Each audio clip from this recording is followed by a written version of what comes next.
morning, Survivor Rights. Another week, another Sunday morning. It is the day after the 4th of July, the 250th uh, year here for those of us in America. For those of you around the world, hope you are all having an amazing Sunday. Or some of you, it might even be Monday. But we are here today with someone I just met, actually at a referral from someone else. I loved our conversation and I wanted to have you all get to know her as well. Linda Gelaude, everybody. Um, we can just sit and chat for, I can already tell, hours on end. So let's just jump right in where we were chatting before we didn't come live because we were too busy chatting. Um, Good morning. So let's really start. I would love for people to get to know you a little bit, where you're from, what your background looks like, and when you started dissecting all of this. Okay. Is my volume coming through okay, Crystal? Yep, you're coming through great. Okay, good. So I was born and raised in Canada, Vancouver Island, British Columbia area. Mom and dad came to meetings when I and my twin were two.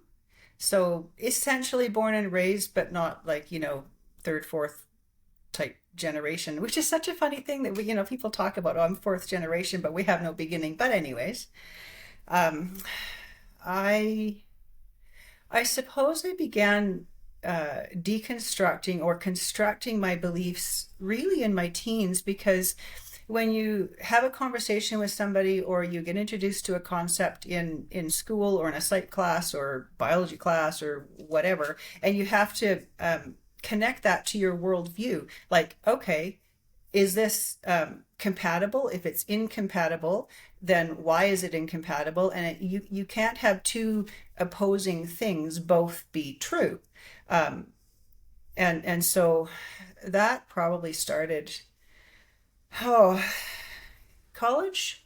I was 17 or 18, just the beginning of my first year, and I was in a biology class. And I mean, I'd handled the whole is there a God and the whole evolution and Genesis and all of those things. And I'm not claiming that I've mapped every single thing out, but I had basically just wholesale adopted the beliefs I had been trained without a whole lot of thought into it. And then the case that they presented, and see, this is the other thing with conflated beliefs is for many people, at least how it was presented in that biology class, the belief in evolution was 100% conflated with there is no God.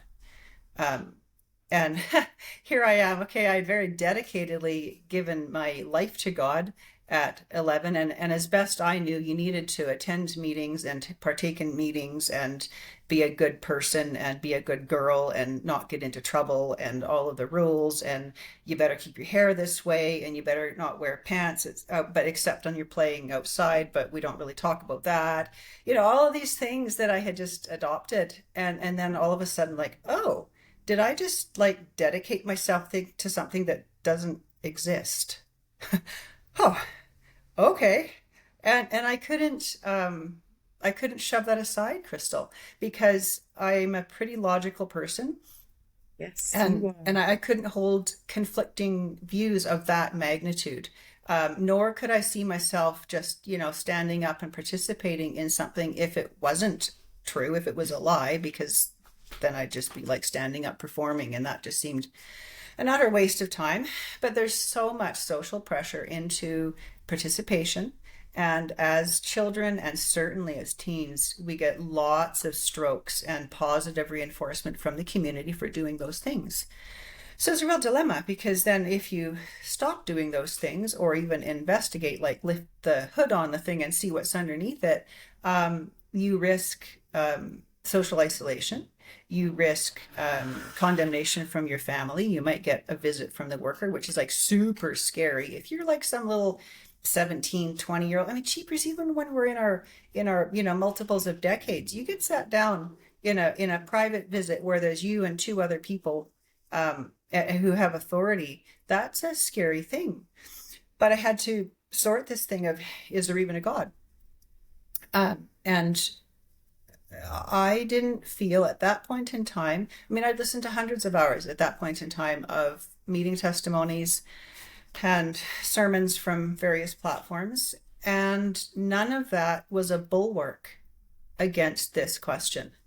And that was really a disturbing thing also, because then it also pointed out, sort of by default, that all of the spiritual experts that are supposedly in my life hadn't prepared me for this.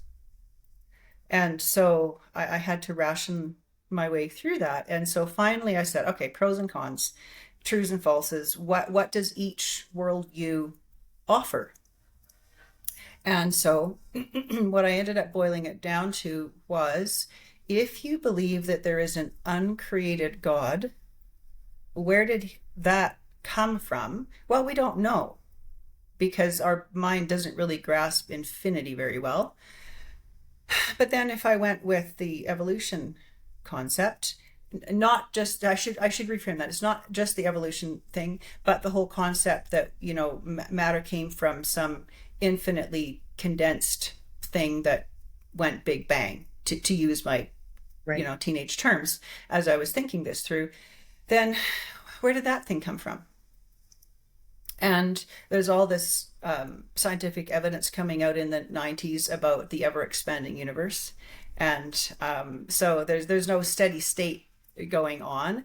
And so then I thought, okay, both of these worldviews, because that's what they are, they're worldviews, how you frame things, both of them came down to an unsolvable, unknowable with our senses supposition, a proposition. And if you cannot test each thing yourself, then you have to go on either inference or results falling out from. And it made no sense to me that an explosion would organize itself.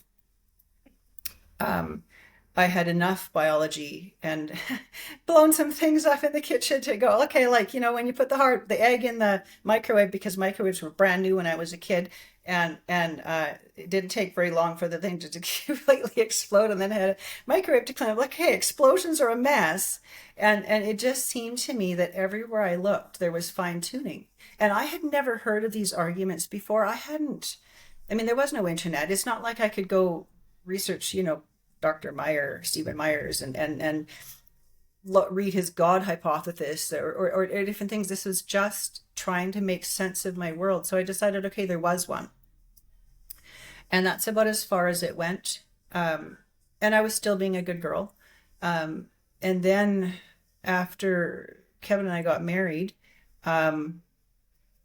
I started having just some really intrusive things popping up. And I had no idea. And I mean, looking back in hindsight, I can clearly see the signals and signs of trauma, because of self-beliefs of, hating myself and thinking it was ugly, stupid, awkward, like the whole laundry list of terribleness, and not of inherent value, which is something I wrestled with.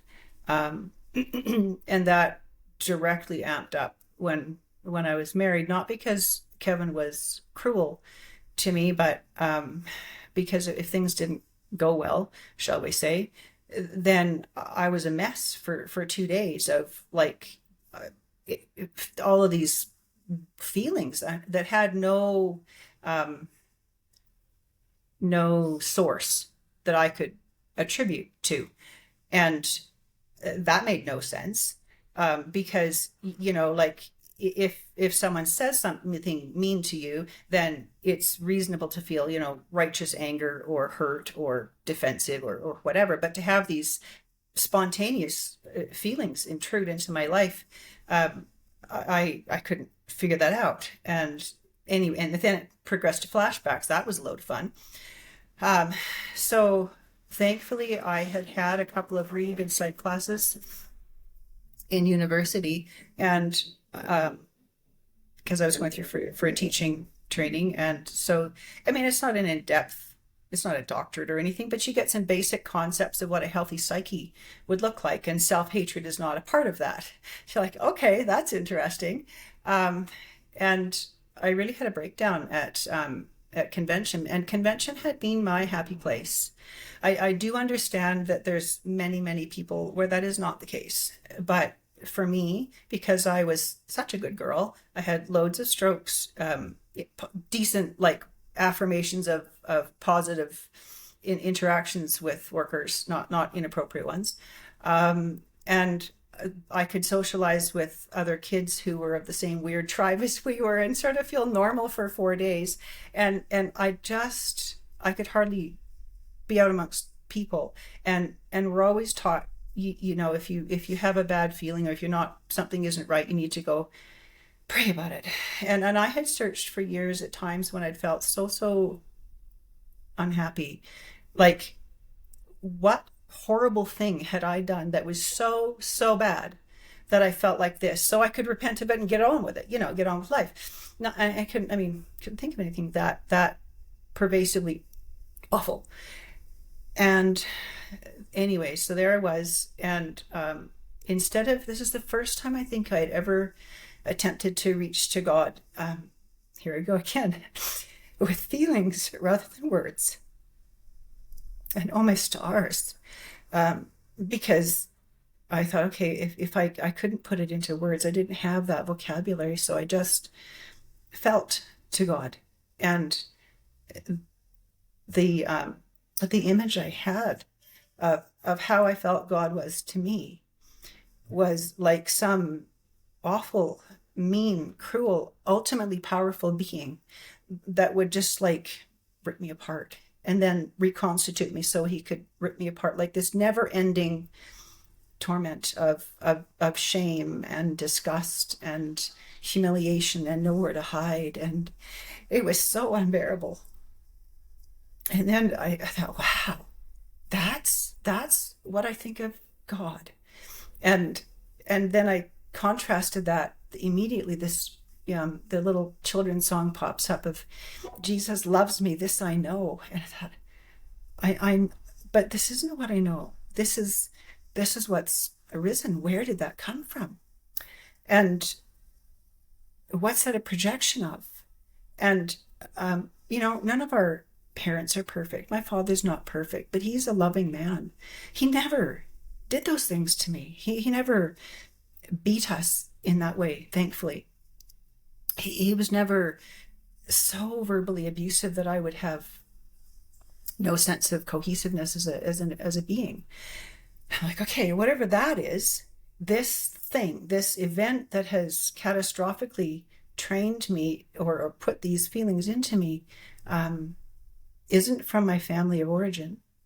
And if the Bible says that God is love, and I credit that as being truthful, then whatever this is from had to come from something else. And those aren't easy things to wrestle with. And being a thinker first and a feeler second, you always feel like you're using your wrong hand, not your right one, and clumsily. And I'd much rather dissect an emotion than feel one.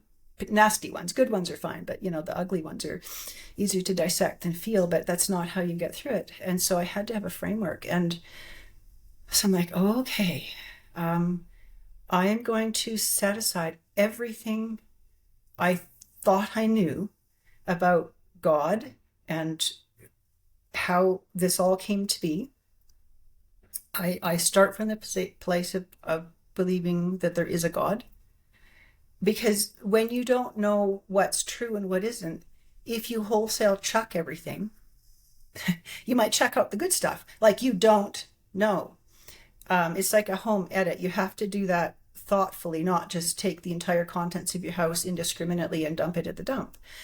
So how do you decipher what's true and what isn't, what's good and what's not, what's workable and what isn't workable became the thing. So the two things I decided I could know empirically about God is that he's an amazing artist. Because I looked at creation, and it says something like there's always something about the artist in the art, some aspect of their what they see or what they find beautiful or what they wish to emphasize. And I decided that God is pro-life. I don't mean that in a politically sense, although I would say yes, but in a general sense, what God created brings forth life and he nurtures life. And there was so many places in the Bible that where God spoke through prophets against the harming of the little ones, against not being callous or cruel to the strangers among you, the children of Israel, because they were taken from Egypt and they understood what it was like to be a repressed people who were scorned and enslaved. They were not to treat other people that way. They were to be generous or kind to them. You were not to oppress the widows and the orphans and all of these things. And so I had to conclude that God was pro-life. So those were the very beginnings of deconstructing. Instead of just having a wholesale set of adopted beliefs or hand-me-down beliefs, as Sherry likes to term it, I had to begin forming my own beliefs, because if I did not, I was not going to live. I just could not see a lifetime of being this torn apart or uncohesive. It just was non-functional. So that was really the beginning. And I had not heard this term that my husband introduced into the conversation of, oh dear, I've just lost it, Crystal. What is it again? Foreclosure.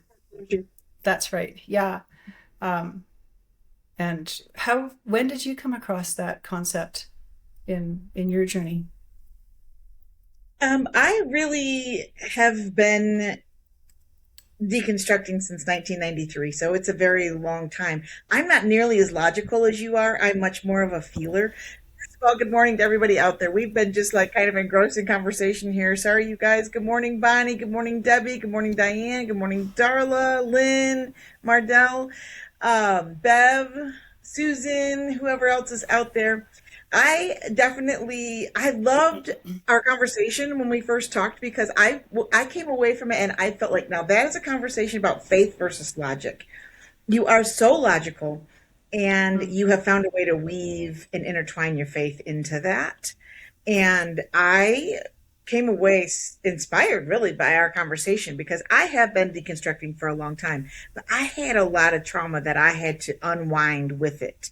And so for me, there was a lot of feeling and a lot of emotion and a lot of uh, anger and fear and sadness and grief. I mean, I had a lot of grief of walking away from something that I still loved. I loved my family. I desperately wanted a relationship. I still grieve my family. But I left in 93, and there we didn't have what we have now. And so, yeah, my process was very much, I didn't deconstruct on the faith side as much as I did on the therapy side, because I did a lot of very intensive treatment, um, just to survive it. Uh, Mm-hmm. so it's been in the last 15 years or so of my life that I've really started to figure out for myself what my faith journey looks like, what my spiritual side looks like, completely separate from what I was programmed to believe. Oh, But okay, so, interesting. yeah, Yeah, well, I found them inextricably woven together, um, and the some of the worker church doctrines I didn't begin looking at it until Brewergate, honestly, because well, and I was actually probably around 92, 93 when I began my deconstructing, but from within the church community, and so when you believe the Matthew 10 verse as being overarching over everything, like then I actually had to do that within this box, this right. set of parameters, um, and it was doable, um, and so yeah, it was such an interesting process. And so there I was believing that there was a God and there was a creative entity being, and he was pro-life, and I've always been a pretty voracious reader, and I had a habit of reading my Bible every night, even if it was just for a couple of minutes since I was, newly minted. Um, little professing kid at just shy of 12. And one worker had written me a letter. She was very close to my mom and dad because of family background. She was Hungarian, and so was my mom. And anyways, so she wrote me a letter and suggested that I needed to, if when I read my Bible, I needed to read it not to find something to say for meeting, but to actually find something that it said to me about life or God or myself. And then after doing that on a Sunday, one would sort of recollect back about what was the most significant or meaningful or felt relevant in the moment and share that. And so that was an interesting thing to do. I was painfully shy. Standing up initially and talking was not my thing. It probably still isn't, but I tolerate it a lot better than I used to, And so I took that idea of searching for meaning out of what I read. I wanted to understand things. And then and I'm also at the same time, of course, being new married, broke. And, I suppose I was pretty suspicious of psych. It certainly had been preached against, about the thoughts of the world and this sort of thing, from people who'd never probably read a psych book in their life. But anyways, the nuts and bolts of it were we were far too broke to pay for counseling. And when I had been in my 5 years of university training, I had come across a couple of psych profs, one of them who I was incredibly fortunate to have as my fourth year psych class. He was an amazing human being and really grasped the essence of what it is to be a healthy human being. It was remarkable. But I'd also seen plenty of psych people who I'm like, man, you need a therapist. You're like really messed up. I'm not going to you for advice. And I had like no ability at that point in time to handle the weeding through process and finding a good therapist, and we couldn't afford one.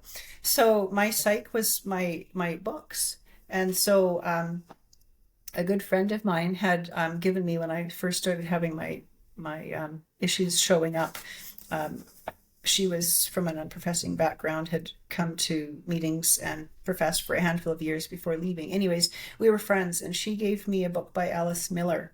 Brilliant book. It was like it just turned my world upside down, because there were what she did in this book was she was trying to understand how an entire civilization of Germany could be co-opted, their psychology, and act out this horrific act as an entire nation, down to children picking on other children, and neighbors ratting out other neighbors or refusing to serve certain groups of people, to police, to ghettos, to concentration camps. And that hit really deeply because that was my mom's family's backstory. And several of my grandparents, my mom's side of the family, went there.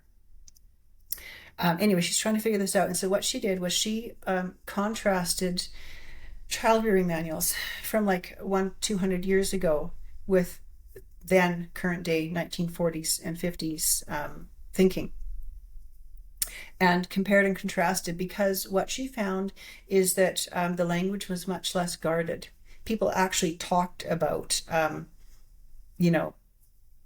tricking your children into confessing so that you could shame them and humiliate them. And like, it was so overt that it was very stark, very shocking actually to read it. And then she would intersperse it with her commentary. And there were sayings that she highlighted that I'd heard all my life from the platform. Some of them from my family. Dad's family is Dutch German, and so the Mennonite background has some definite Germanic background in there. And I'm not criticizing or labeling any one religious body, but there is this Germanic angst and suppressed rage is what she concluded as a piece of it. When such things are done to children and they grow up, and then they have to split that part off from themselves because we don't talk about that in order to survive, then it gets enacted out on the next generation. We either tell our story or we act it out on ourselves and or others. And she put this theory forward that the entire country, society of Germany acted out their suppressed rage from the abuse that they had suffered, many of them to varying degrees, not only on their children, but on a particular group of people and on the world.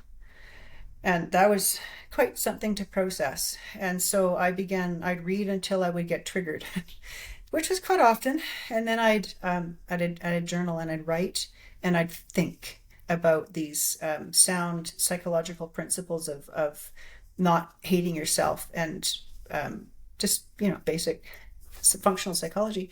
And then I'd go back and reread it. And if I was re-triggered, I would write again, and I'd do it again and again and again until I was done with that passage, that paragraph, or that sentence. And then a day later, a week later, a month later, I'd pick it up again, that book, and I'd read through it again until I'd get triggered, and then I would process.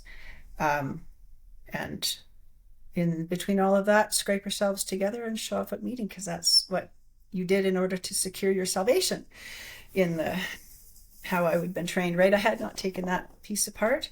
But I will say that there was something about being quiet, and I suppose maybe I could say that God is not stupid. He seems to understand how to shape a behavior and to give you breadcrumbs along the way, or to bless any inkling of a thought that is inclined toward him, and it really was. And so I would go to meetings, sometimes quite in pieces, and come out because of having sought God, more at peace. Not that I don't think I remembered anything that people said, other than sometimes getting triggered because of things they said were directly in conflict with healthy psychology. So it was a real mixed bag of a journey, but I just piece by piece began, what do I believe? Why do I believe it? Does it line up with who Jesus and God claim that they are? And is it functional? And I really didn't find an appreciable difference between, is this functional and does it describe God? So I hope that's not triggering to people that are in other spaces of their journey as far as the whole God thing, but that was my lived experience through that early stages. So then you just lived being a professing person for a long time until Brewergate happened. How did you reconcile that window of time where you had done your I early? should back up a bit, I suppose. Okay. Kev, at that point, he doesn't mind my saying some things that are general without, it's not fair to expose somebody else. But he Right. was going through a clinical depression during that time as well. And his sister ended up going to a weekend workshop called the Landmark Forum. And she phoned Kevin up because the whole family knew that he wasn't doing great. Not Right. that they knew details because he was pretty private. And so she told him about her experience going to this weekend workshop and what did he think of it. And he thought that it was great for her, but that, there's no way that he could afford $400. So $400 in 1994 terms, maybe 5. I can't remember how long it was. Maybe 1995. Was worth a lot more than it is now, right? Because of inflation. And so then she brilliantly said, so you would find it interesting and the material of use. It's just the fact that you're, you can't afford to pay for that right now. And I said, yeah. So she said, okay, well, I'd be delighted to pay for that for you.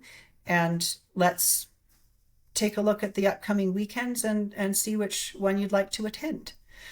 So she did that for him, and he came back the man that I dated. It was remarkable, and it was it's a 3-day conversation about life and meaning and the meanings we attribute to things, and just basic psychology, really, but condensed into a weekend. And so that was super useful. And then we had babies, and my intention was to raise my kids to be functional, happy human beings who didn't inherently hate themselves. Um, and I wanted them to understand the God that I was coming to know, about God being a loving father, a being who wanted the best for us and was willing to walk right alongside us through things. And so that was really the focus. And I began reading my Bible, oh, certainly in the early 2000s, 2010, for what it actually said rather than what I'd been taught it said. And I suppose some of that is because I had already discarded a lot of the unhealthy psychology that is sort of woven through. Um, the fence for me, keeping me in, was certainly the 2x2 mantra of, ministry without a home and a church in a home. That was just like these rails that you had to live your life within that. So I did, but I did a lot of exploring. And then in maybe 2015, I found Blue Letter Bible, which has the lexicon for Hebrew and Greek, the dictionary, and you can research, what does this actually mean?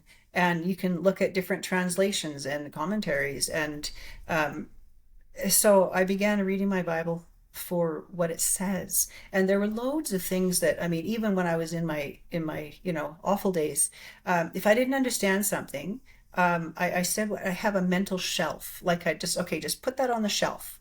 We'll pick that up another time and take a look at it. And then, several months later or a year or two later, you'd take the idea down and turn around. Nope, still don't get it. Put it back on the shelf. I was like, oh, that's what that means. Okay, got it. Now I know where to categorize that, right?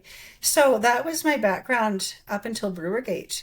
And pre-Brewergate, I had begun, well, I guess COVID was a big thing for all of us in various ways.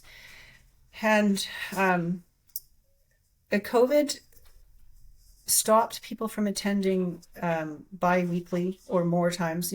Certainly if you were a devout follower, you were attending Sunday and Wednesday, and then usually at least one gospel meeting, sometimes two. So you were anywhere from 1 to 4 times a week, engaging with the community, but also hearing the memes that are repeated until they're almost like they're like a thought stopper. And people were away from that, which I think is good. And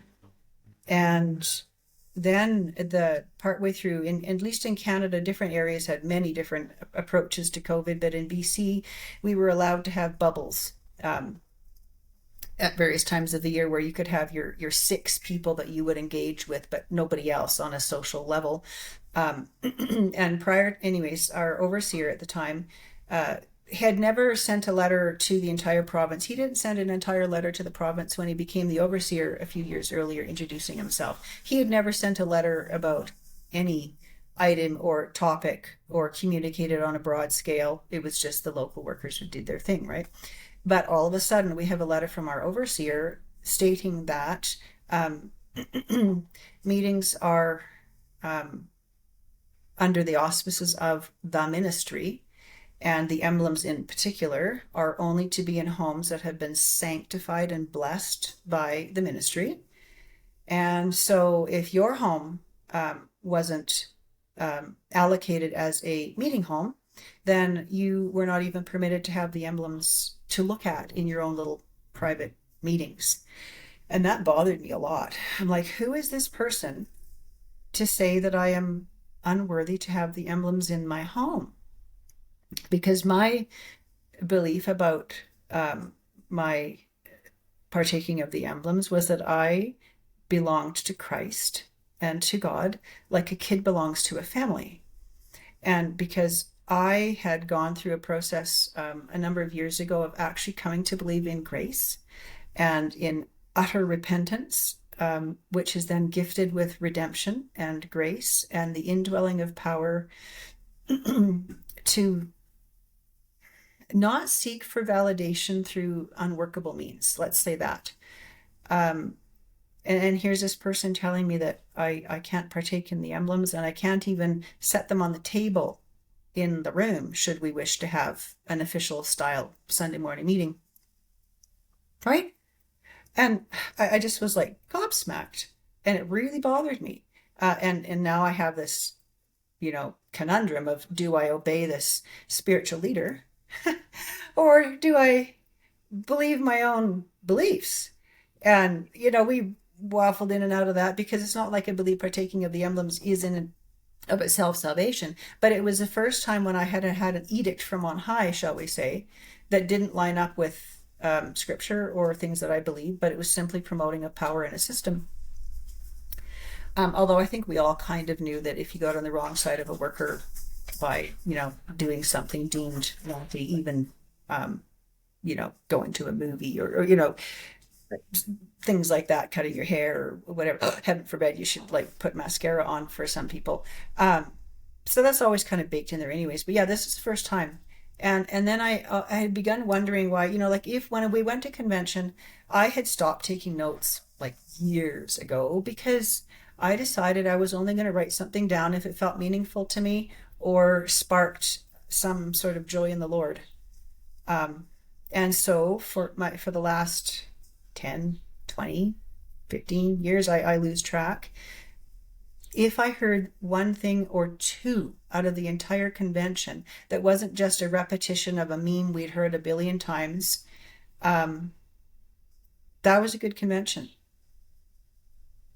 And the other criteria that, and this is utterly subjective, but for me, sometimes I would get this sense when people are saying something, even if they're saying something that's true, but they're saying it because they've repeated it, because they've learned it like a memorized thing, they don't actually own it somehow. It's like if it wasn't in alignment, it didn't land. And so that was my listening.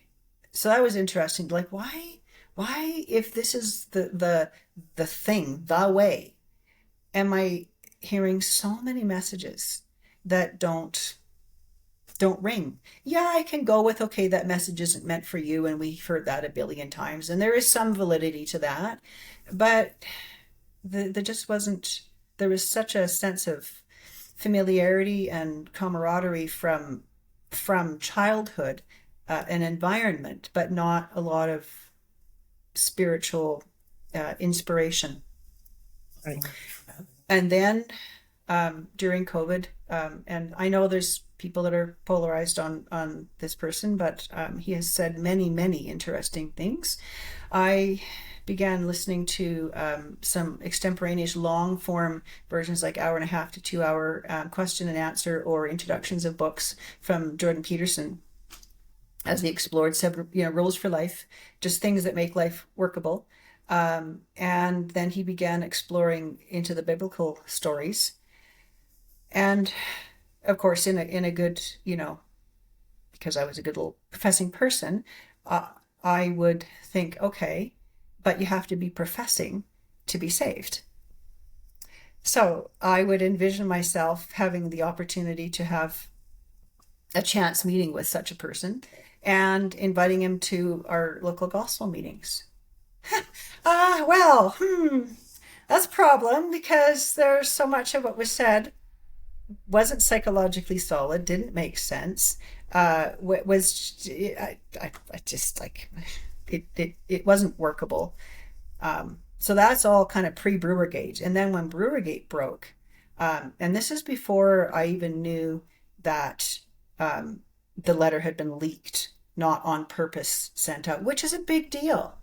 That meant that man had died several months before, and they gave him a glowing send-off and said nothing to the church about, I have no idea the numbers of how many people that man harmed, but they said nothing. And then, so I had assumed that the letter was in good faith, like, wow, that's something, because I'm pretty against cover-up culture and against harming of children and shoving them around different areas. And so we processed that, and I was, angry, betrayed, upset, disillusioned. Okay, you got a short window of time as the system to address this before you have no credibility or no belief that you're acting in good faith. So we went to convention in 2023, that would have been.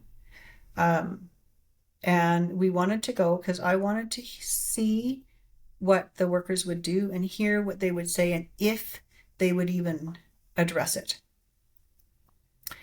And no. So the first meeting, Thursday morning, a lovely lady stood up and gave her testimony, incredibly heartfelt and very broken, because one of her children, adult children now, had been harmed by, I'm not sure if it was a worker or somebody else, but anyways, I think so, but anyways, had been harmed by CSA, and it had been devastating to their family and obviously to this person, and a lot of counseling to try and pull a life together. And then she just said, I don't even know why I'm here, honestly, except I guess I just hope to hear something that is encouragement. And she was real, as opposed to, the more customary testimonies that are sort of a mixed bag. And there was nothing from the platform that addressed anything that meeting, just the usual. And I thought, you know what, that deserves a seconding, because I was not the least bit interested in having an entire convention of let's pretend nothing's wrong. This needs to be talked about, it needs to be addressed, and it needs to be stopped. So I stood up to give my testimony. And prior to this, we had heard a handful of days earlier that the overseer of BC had gotten up at the convention a couple of weeks earlier. There was two of them. I'm not sure which one it was, Sam and Arm or Prince George, and talked about there being a storm in the kingdom. I'm like, yep, there is. That's true. And he talked about damage and broken branches. And then he said, I'm paraphrasing because I wasn't there exactly, and this is now 3+ years ago. Then he said, okay, there's a storm, broken branches, and those who are broken off and are no longer with us, basically, if you don't have a bum on a bench, were never of us. And good riddance is essentially the summation of what I got from this relayed message. And I was outraged. Like, how dare they? How dare he say those kinds of things? That is appalling. And I was not interested in having a convention like that. I know. Give your head a shake, right? Where is the love, Linda? Where's the love? It's protecting a system and protection of self.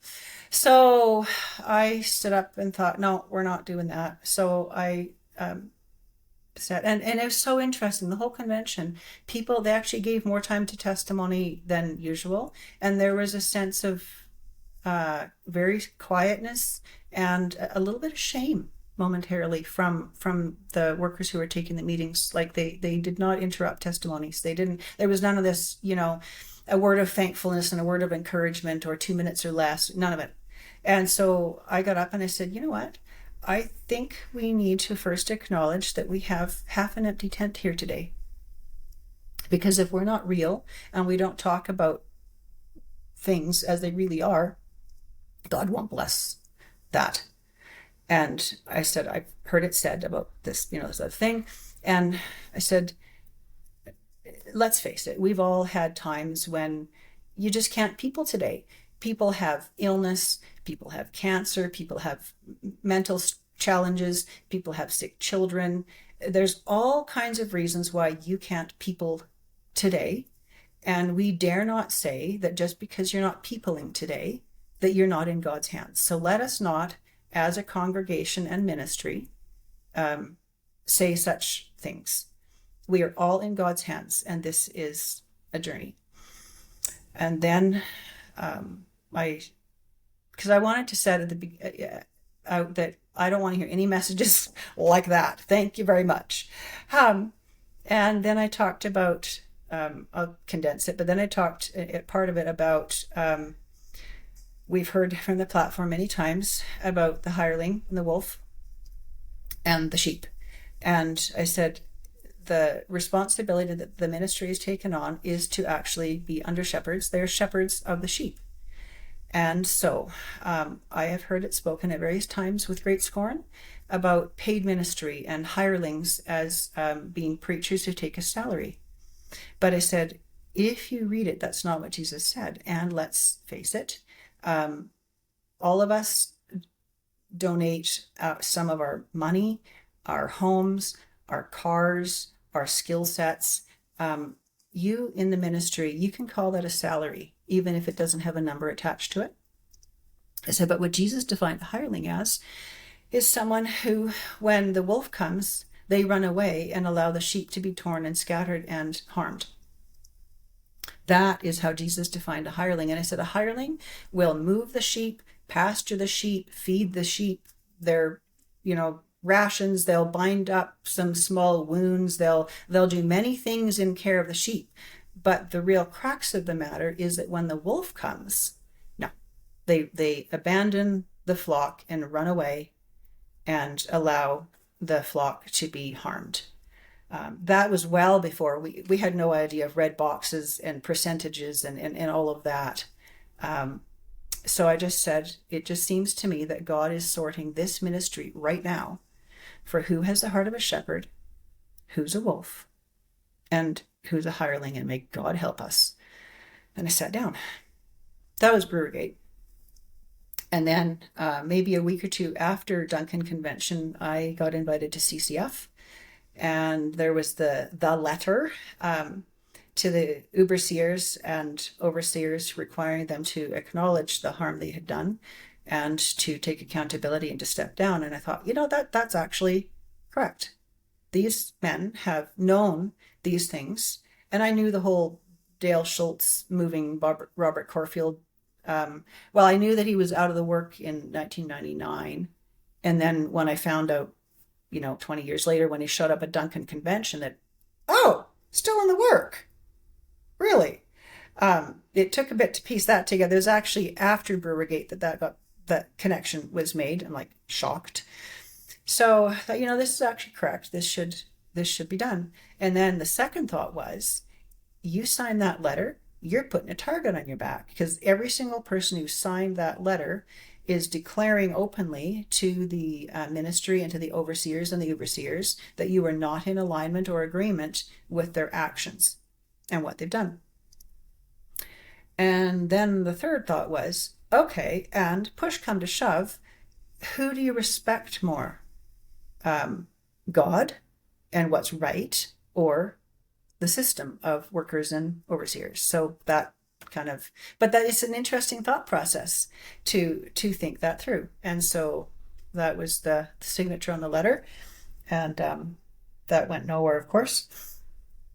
And then in August, we were told that there was an overseers gathering, by which time I'm still pretty angry and betrayed at the lack of response, Crystal. The lack of response, a correct response should be outrage or sorrow, or I'm so sorry, we'll try to earn your trust back, or some sort of something. And there was just like nothing, Bill. So then there's this overseers meeting, because they were going to discuss whether they would have a child safe policy that was common across all of the United States. And Canada and the other areas would probably follow suit or whatever, because they're all there. And they were going to this time involve a couple of couples, which had never been done before, and a token couple of sister workers. And I'm like, okay, it's probably going to be ones that are, yes people, but okay.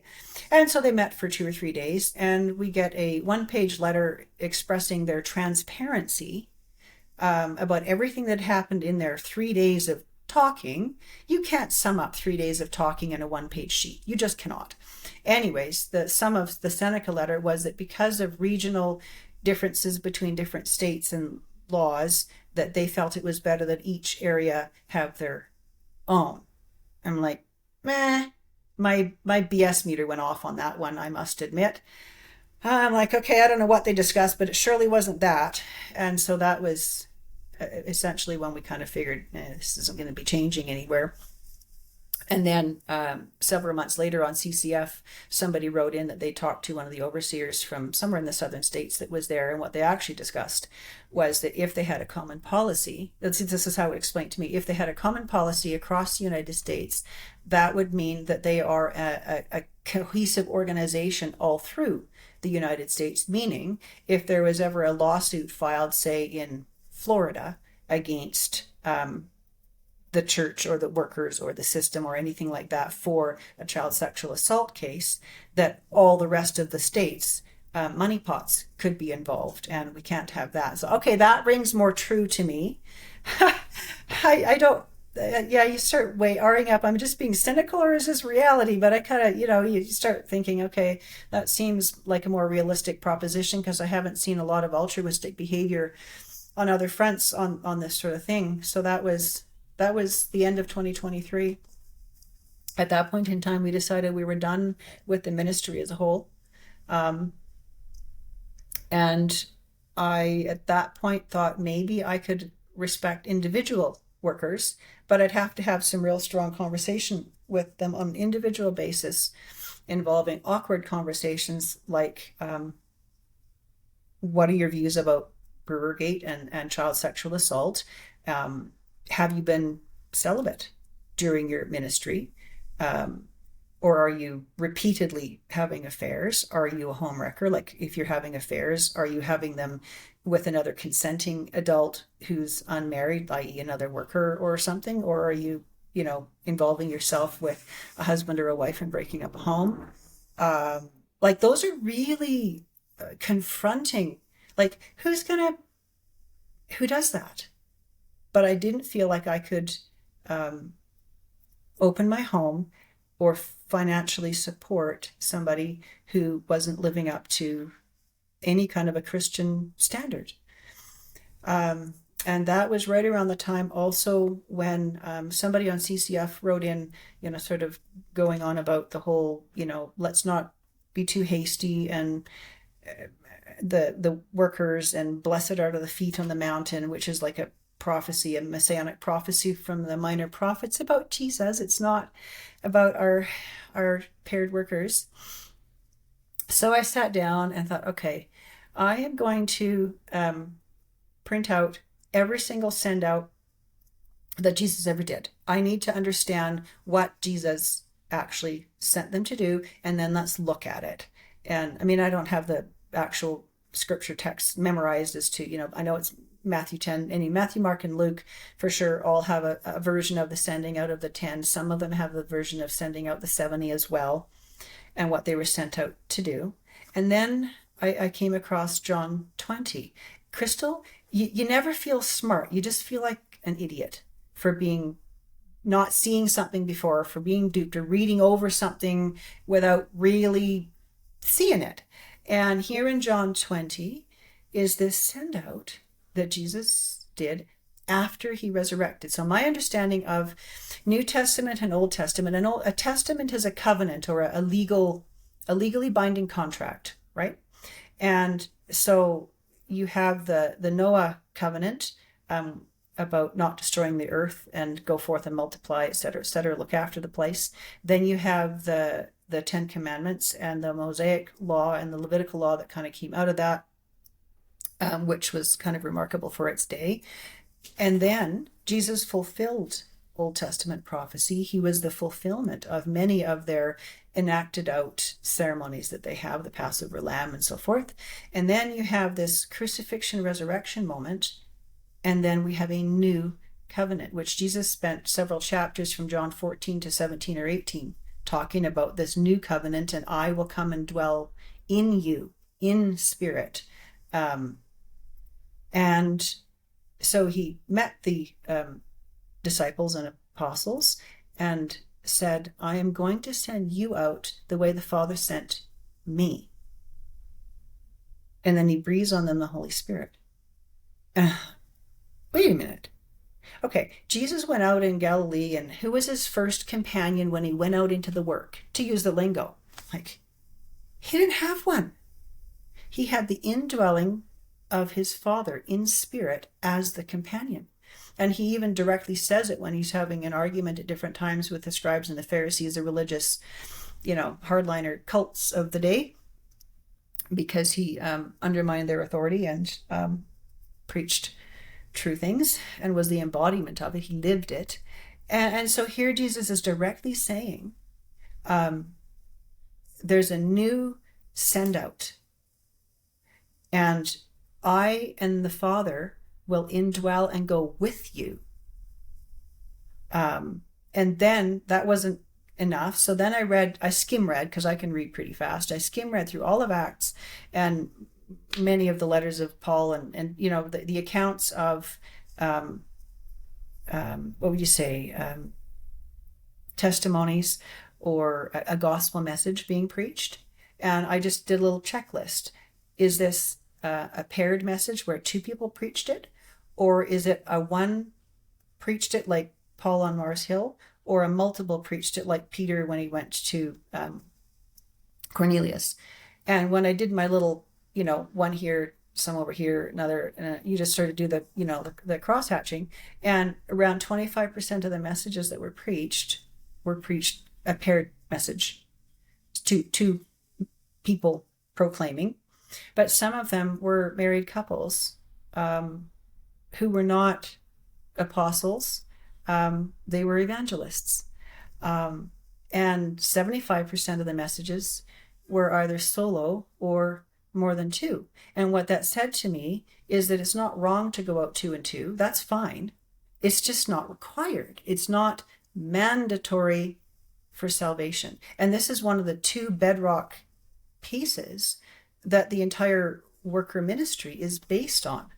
And at that point in time, I became really irritable, because if you're a person of logic, you hate having your presuppositions messed with, because it means the entire chain of logic that follows up from that is garbage. You throw it out and you start all over again. It's like, okay, I thought I had deconstructed things from when I was in my 20s to put my headspace together, and I did, but I never thought I had to look at this piece. So now that meant that every single other thing that I had not examined yet, as far as doctrine and principles, was getting a real close magnifier looked over it for what does the Bible actually say? What did God actually say? And then what did the apostles and the early church actually do? And it was another one of those moments where you take all the stuff you thought you knew and what you've been taught, and you put it to the side, and one by one you begin lining it up with, okay, here's my criteria in the Bible. And if I don't know, I either go hunt it out or it goes on my shelf. Yeah. Because nothing, in my mind, could be just shoulder shrugged and say, oh, we'll just go with that.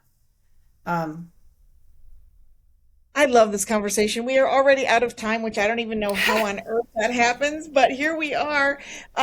Here's what I'm going to say. You're going to need to be back on, because I want to keep this conversation going. I love the logic versus their doctrine. I mean, the whole conversation just about leadership in general, that they have zero leadership skills, as far as you already said it, communication, any of it, leadership in general. Like, I mean, I could just go on and on with the nuggets that you have said today. I have my little notes over here, and it just fires me up in a way that I just, Well, because when you say things that are true, you don't have to worry about what you said tomorrow or yesterday. Exactly. And you another can say thing this that, over and over, no matter who you're talking to. yeah, and true things that are fully true, not partial truths cobbled together to fake a lie. Like, you can take pieces of truth and stitch them together, but it doesn't really ring right. Anyways, true things are solid. Another thing that we should tear into, if you're interested, is authoritarianism and scripture. That would be another fun romp. All right. Well, I want to acknowledge a few things that people have said here, because They're spot on. Mardell is saying, I do love conversations with Linda because she's so considerate at all while maintaining logical thought patterns. Yes, I will agree with you, Mardell, on that. Bonnie's saying, thank you so much for a wonderful conversation. Wow, I've been trying to find this information for years. Bruce, for years I likened convention to mining for gold. You have to sort through the tons of Mm. valueless ore to get an ounce of gold. Yes, huge inefficient use of time and effort. Oh, thank you for this way of boiling it down. Yes, everybody's wanting a part two. Okay, we're going to get that scheduled, you guys. We're going to get part two scheduled as soon as we hang up here. But I love the authoritarianism. And I also wanted to go a little further into the suppressed rage because Mm. I really do believe that so many people in the church, not just the ministry, has a lot of suppressed rage. Mm-hmm. And that, I say it all the time, body keeps the score. It comes out some other way. And it Now, is let me, just, if I can just interrupt one moment so people can chew on this one then. One thing that was super useful to me when I was in my 20s and deeply deconstructing the rage that I had held in my body from the assault that I had buried was that anger is actually intended to protect. The question we need to act is who is angry and what or who are they protecting? And so there is a reason for being enraged when you see something that is wrong because you need to bring a certain amount of strength or power to the situation to not be trampled or slaughtered, so to speak. But yeah, that's a very interesting thing to look at. Not only why are we holding it, because what are healthy ways of working through that or speaking things and sometimes acting things appropriately so that the thing that's valuable is protected. But then this matter of asking what is being protected or who. love Um, it. yeah, So I always give last word to my guests. I'm going to give you last word and then we'll wrap this up today. I think I just had it. Okay. Well, thank you so much. Thank you, everybody, for watching. Have a great rest of your day and stay tuned because we're going to be getting her on here again shortly. This coming Wednesday is Ted Harris. He will be on our show Unbroken. Next Sunday will be Bernita Woodward here with us. She is quite the biblical scholar, I have to say, Mm-hmm. and always look forward to that. And so, yeah, stay tuned. Lots of great shows coming up. Have an amazing day, everybody. Thanks.